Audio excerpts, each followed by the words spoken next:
Have you ever stopped to think about the fans behind a band? What is it about the music that keeps fans coming back for more? Or is there more? My name is Renae Lipsmeyer, and I am the host of this podcast, The Space Between Podcast, the podcast where we talk about the fans of the Dave Matthews Band. Each week, a fellow DMB fan joins the show to discuss their journey with the band. Welcome to the Space Between Podcast.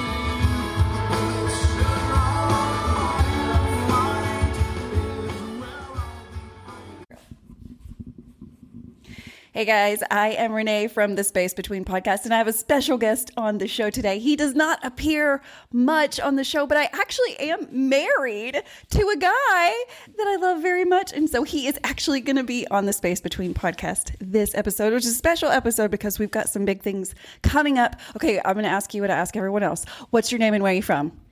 My name is Justin Lipsmeyer, and I have the pleasure of being from Northwest Arkansas and married to this beautiful young lady right here. Oh, he's the sweetest. He's the sweetest. Okay, so we're all excited because the Dave Matthews Band is off their very short break, and they're going to a beautiful state that we're excited about, the state of Kentucky. They are going to be the headliner Friday night, which is Friday, September the 20th. I got it right. I was like, remember it for me. I can't remember all these details, but it's this coming Friday, and the Dave Matthews Band is the headliner that night starting at 8:55, which is Eastern time. I'm sure it will be on the Couch Tour, so be sure to check it out.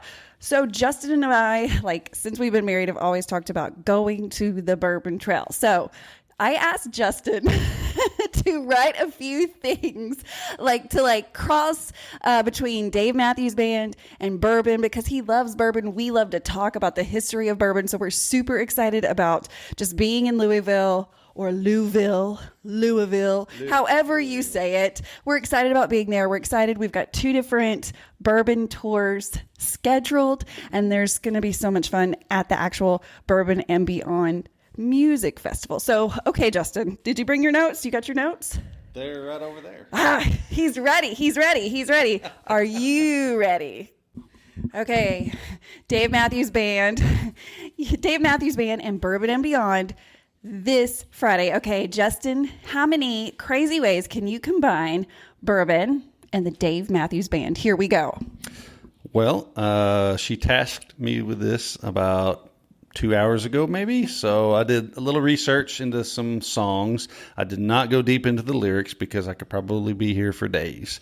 That being said, what I have come up with is for Bourbon and Beyond and Dave Matthews crossover lingo. Don't drink the brown water.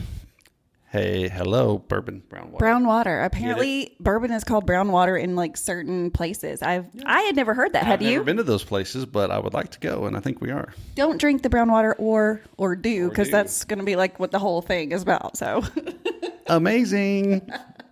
So another song. My wife told me a story. I don't know, last year I think she was standing next to this guy at one of the concerts she was at. And he just kept yelling for Angel, play Angel. But she's like, you're never going to get Angel, man. But, hey, you never stranger know. Things have happened. If you don't put it out in the world, it may not come back to you.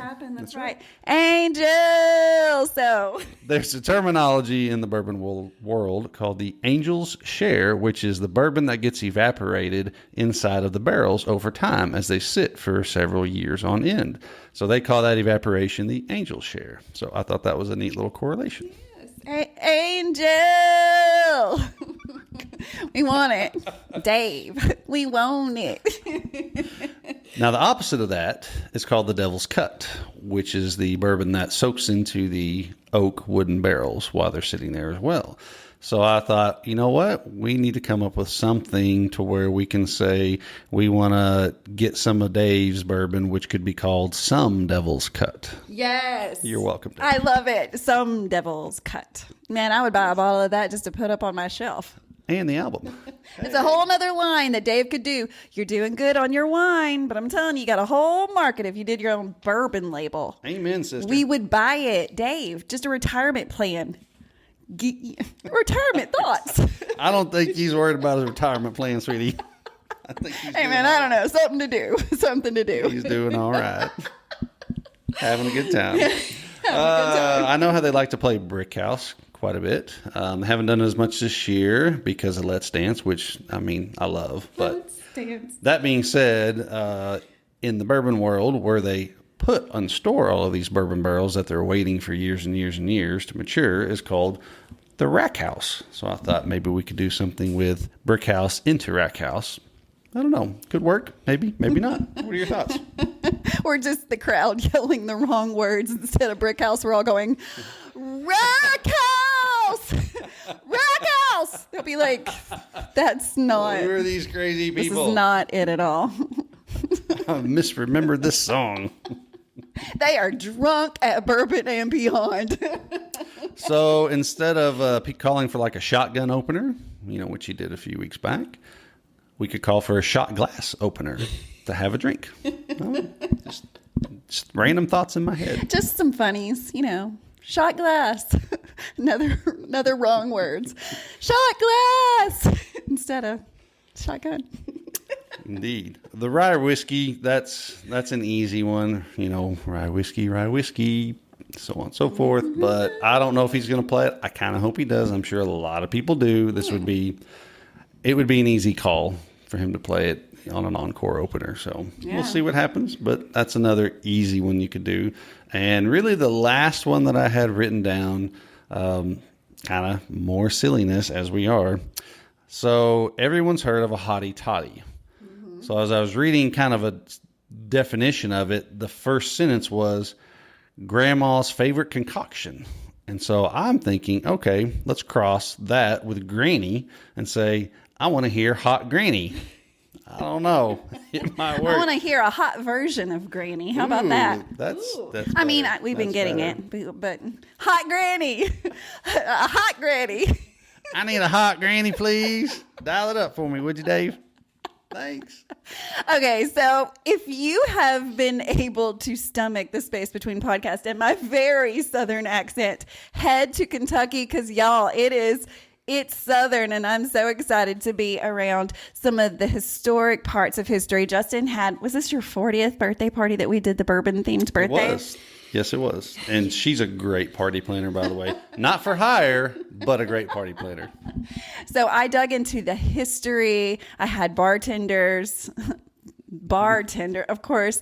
And what we do, like 12 different whiskeys, some local, some from all over the United States. And I had place cards in front of them that talked about the history. And while learning all this, I learned that, the history in these bloodlines of these owners of these families, generations of people, and some of the brands you'll find have ties together that you would have never guessed that, someone over here in this company and someone over here in this company crossed and they made this company, right? Like there's so many cool parts. So if you don't enjoy bourbon, that's cool. I don't drink bourbon at all, but I'm there because there's so many cool things to learn about the history, how they do it, the chemistry behind it. And then also there's some breakout sessions at Bourbon and Beyond, like cooking with whiskey, because it can be amazing. Absolutely. It can be really amazing. You can drink it. You can cook with it. Hell, you can bathe with it. I don't care. There's a lot you can do with bourbon more than just drink it. So I encourage you to look at the website and see all the fun things that you can do. And if you've held on this long, here's what else you can do at Bourbon and Beyond. So we all know that Dave plays on Friday. So we're always looking at ways to hook up with our DMB friends before the show. Also, just because we genuinely like to be with other Dave friends. And so on Friday at 2 p.m., remember this is Eastern time, the space between podcasts with the help of Vicki Eisen Brown, will be at the I Love Kentucky barrel. It's a large barrel that is going to be near the stage that Dave is playing on. So meet us there at 2 p.m. We are going to be doing some live podcasting. We'll be giving out these cool space between podcast tape trader stickers, and there will be lots of swag. I know that Vicky's got some cool bourbon themed Dave Matthews Band bracelets. So definitely show up at 2 p.m. at the big I Love Kentucky barrel. Are you excited? I'm so excited. You should feel these nipples. All right, guys, you can't miss it. We'll be there. We'll have our fire dancers on. We can't wait to meet you. So definitely come on out this Friday, 2 p.m. at the large I Love Kentucky Bourbon Barrel. We'll see you this Friday in Kentucky. Peace out. Deuces.